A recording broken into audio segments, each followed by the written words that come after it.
Why is dawn such a big deal to the animals and birds out there? That's what we're going to talk about today. Hi, this is Jill from the North Woods, talking about nature right outside our front door. Just imagine maybe your backyard, or maybe the local marsh that's close to your house, and pick a specific morning just before sunrise. Maybe even in the North Woods, April, early May, and it's still just a little bit dark. It's still just the hinges of coldness overnight. You still feel the coldness, the dampness. There's a single sliver of light on the horizon, and guess what? The birds start singing.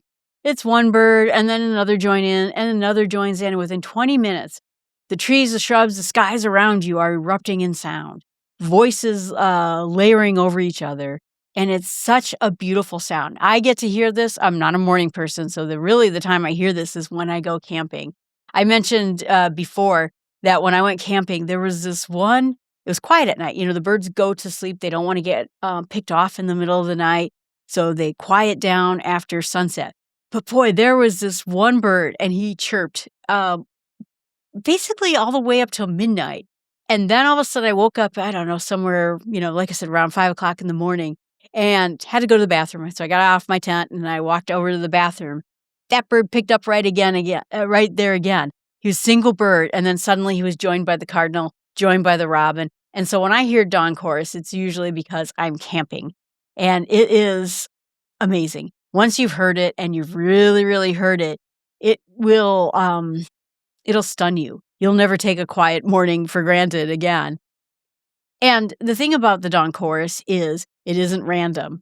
Every single thing that happens about the dawn chorus, when it starts, who goes first, how long it lasts, why it happens at dawn specifically, has reasons to that, and that's what we're going to talk about. So the first part of it is that what is the dawn chorus? It's a surge of birds' song, roughly 30 to 90 minutes around sunrise, peaking somewhere in the spring, where birds are trying to establish their territory. I already see redword and blackbirds trying to claim their area, but also trying to find a mate.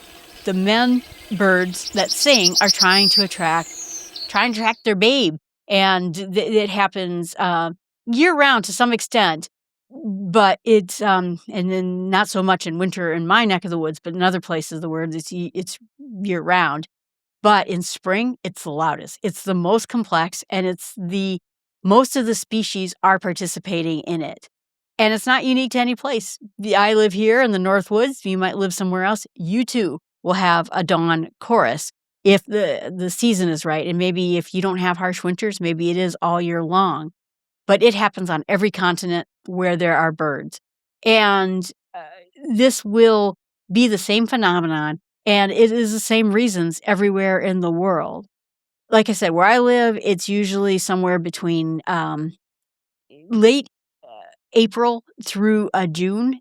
And birds will sing in the morning because they do sing more. But the dawn chorus, where it really kicks in, is going to be during that particular peak. That's going to be the peak of it.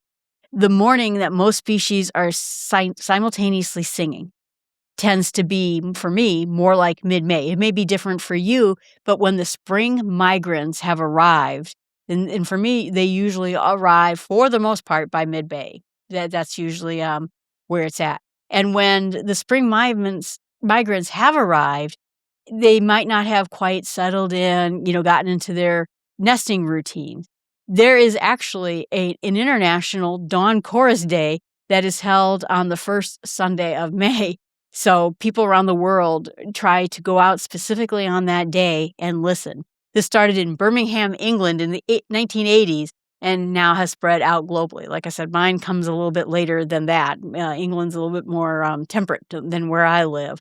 But it's a good chance that you'll get to hear during this time frame all the birds singing.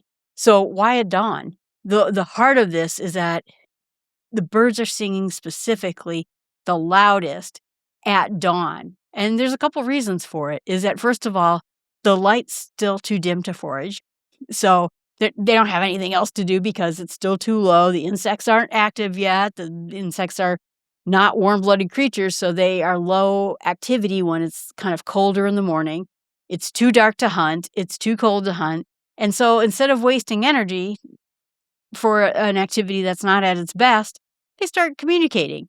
The singing does cost energy, but it costs a lot less energy than foraging around in the dark.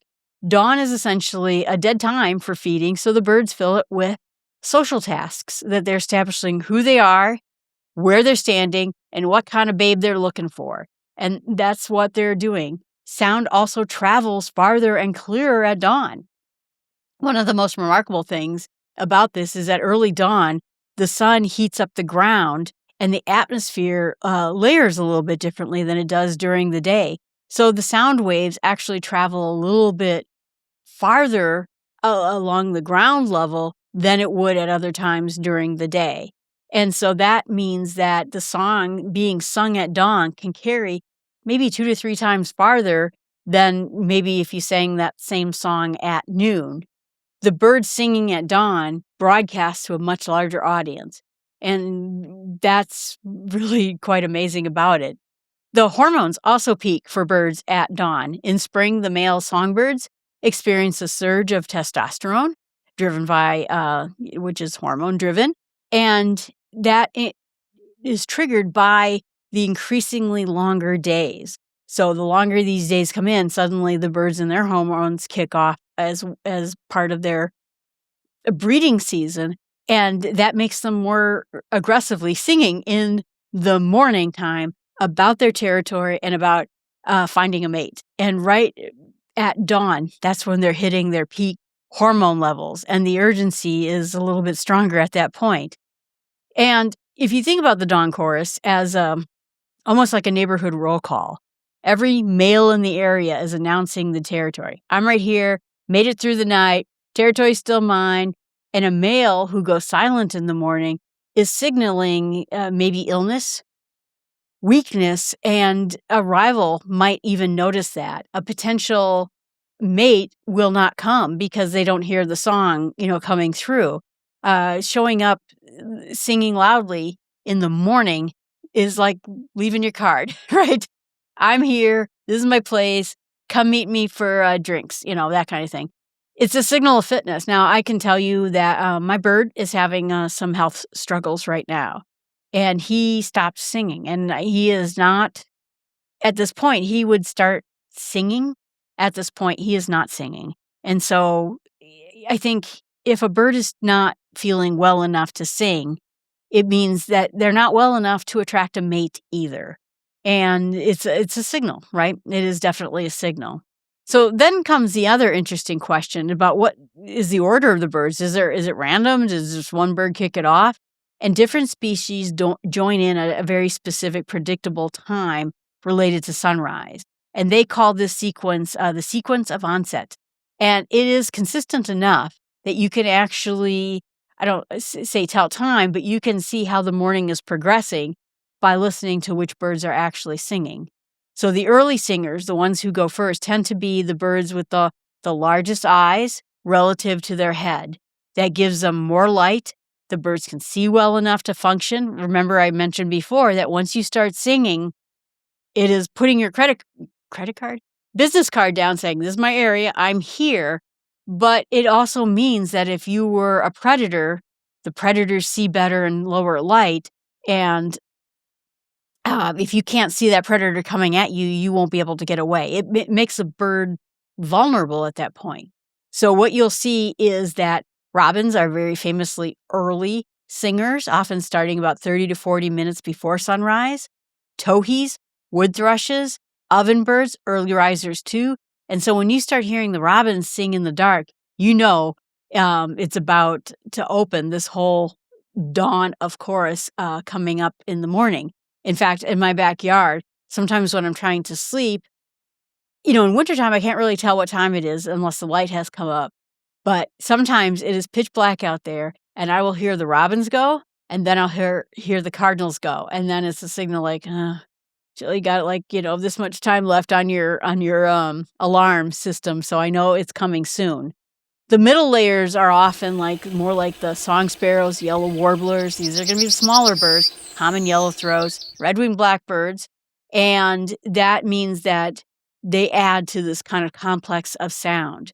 There's a real light in the sky at this particular place, and it is so chock full of birds. What's amazing about it, and I'll talk about this in another show sometime, is the app Merlin, where you can let it run and it can hear the birds singing. When you have a chorus of birds singing, to me, it is chirp, chirp, chirp, chirp. It's very hard to hear unless you really know that bird well, what is singing at any given moment. It is a cacophony, a mishmash of all sorts of birds singing. Marlin is able to tease it out. I mean, that's kind of the most amazing thing about it. And then the late joiners tend to be like the house sparrows, the house wrens, more of the suburban species that come in, and they wait until they're comfortable before they start singing. So when this means to all of us who go out there in the dark, when we hear only one or two voices, you're going to kind of catch the very opening notes of the chorus. But you give it 20 minutes and you'll start to hear it build, and then more and more birds jump in. Like I said, if you're looking at some early and late singers, you'll start noticing. But by the time this is going full blown singing, you're going to have the robins, the thrushes, the sparrows, the towhees, the red-winged blackbirds, all the thrushes that are out there. I said thrushes. The warblers, the common yellow-throat warbler, Baltimore orioles, scarlet tanagers. They are all going to start kicking in. And they're going to start singing at the same time. Veery, that's the one that was singing very late into the night when I was camping and was one of the ones that was singing. But essentially, it's going to start coming in, and it gets pretty amazing. When you add on to this dawn chorus, the females are out there listening. They're evaluating. The male singer who sings earlier, longer, louder, maybe with more complexity. Every once in a while, you'll hear, maybe I think of cardinals, where it gives its call. And then all of a sudden there's like made up notes at the end. And you're like, that's not really part of a cardinal song. When they add that complexity, that little extra something in their song, it's advertising. Not only can I sing my bird song to you, I'm super fit. I could even make up some additional song after that. So that dawn singing requires the bird, like I said, to have survived the night, be in good condition, be healthy enough, have enough energy reserves on them so that they can sing a song before eating breakfast. So it is a sign of health for that bird. And the females are out there listening. And like I said, they're listening for that loud, early voice and maybe even a little complexity in it too. It costs real resources for a bird to do anything before they have had a chance to eat. So the females are paying attention. And the males who sing, like I said, better, hold better territory. They father more offspring. And so it's not just about, creating this cacophony, this dawn chorus. It's about putting your presence out there, attracting the female saying, I'm super healthy and I'm well fed too. So in those spaces, that's where those pair bonds are maintained. And the dawn chorus, like I said, isn't a one-sided broadcast because the other side is listening to it and saying, okay, there's my mate right there.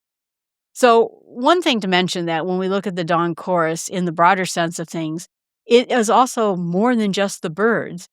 If you get my neck of the woods, you might start hearing spring peepers, wood frogs in nearby wetlands. That's why I said marshes are almost even a little bit better. I hear them in my backyard, but I don't have peepers and frogs in my backyard. Well, I have frogs in my backyard, but not these particular frogs. And then you might hear the frogs join in on this noise. Then the woodpeckers will be drumming on the tree. They do that not only to catch bugs, which we know that they drum on the trees to get the bugs out. They're also drumming, again, for territorial purposes so that the other woodpeckers know, I'm on this tree, this area is mine. And then they also drum on the tree so that it makes the insects active. And then the birds are able to pick those insects out. So again, the woodpeckers that are the loudest, that are doing the most drumming in the morning, they're also drumming up their breakfast as well. It's really great to get out there and start listening to this full texture of sounds coming right, like I said, just before sunrise and then afterwards. And then the warmth of the air comes in. I know when I go bird watching early, at some point the birds are very, like I said, way up in the canopy. And then when the sun starts to come in a little bit more, the dawn chorus comes down and you start seeing bugs flying around. And then that's when the birds come out of the trees and start eating all the bugs. And then the chorus dies down a little bit, fades a little bit, and the birds take off and disperse to try to feed. That's why bird watching in the morning is such a worthwhile endeavor. So I hope that gives you a chance maybe, to set an alarm sometime this spring. Go outside 30 minutes before sunrise. And you don't even have to know what the birds are, although you can get the Merlin app on your phone and find out what the birds are, but just listen to it. Just hear how many different voices you hear out there. It's just like I said, if you get out there into a place where there's a lot of different kinds of birds, maybe a marshland, it's one of those sounds that you'll never forget. One thing to note about the robin is that robins, when you have them nearby, pay attention, like I said, when they start singing. Like I said, they're almost always the early bird, and that single bird kind of kicks off a nighttime of quiet. And like I said, that's something I notice when I'm sitting in bed. I can hear the robins in my backyard. I think these bird songs are just beautiful. You might take note about the International Dawn Chorus Day. Like I said, the first Sunday in May. You can put it on your calendar. Like I said, but you might want to adjust. For me, it's in there, but it's a little bit later for me. Again, if you're looking for another book, I'm going to give you another Burnt Height book called Trees in My Forest. And he talks a little bit about the soundscape in the early morning in the forest setting and his experiences with it. His writings, like I said, they're so tuned into the observation of nature with a little light science in there. It's a really great companion to this particular episode. You can also find out Why Birds Sing by David Rothenberg. It's another really good book. It uncovers this exploration of birds and its music. So I appreciate you being out there. Remember that you can always email me at jill@startwithsmallsteps.com. I hope you're having a great day. I hope you're getting out there and listening to nature outside your front door. Like I said, not in my backyard. It's not even outside my front door. It's out my bedroom window. But I hope you're enjoying it. Leave a comment if you're watching this on video. It's also a podcast. You can email me at jill@startwithsmallsteps.com. Thanks so much for being out there, and I hope you come back.